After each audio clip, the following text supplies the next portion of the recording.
Hey there, welcome back to Side Channel today. No bigger than a human thumb, the volcano hummingbird exists only here in the Talamancas.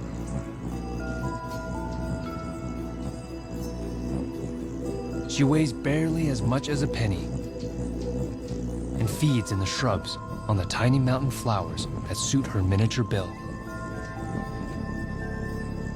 But her appetite is anything but small.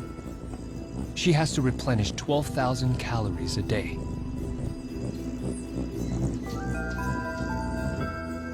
The flowers release only a small serving of nectar at a time to keep her coming back for more. And she has to fight for every drop.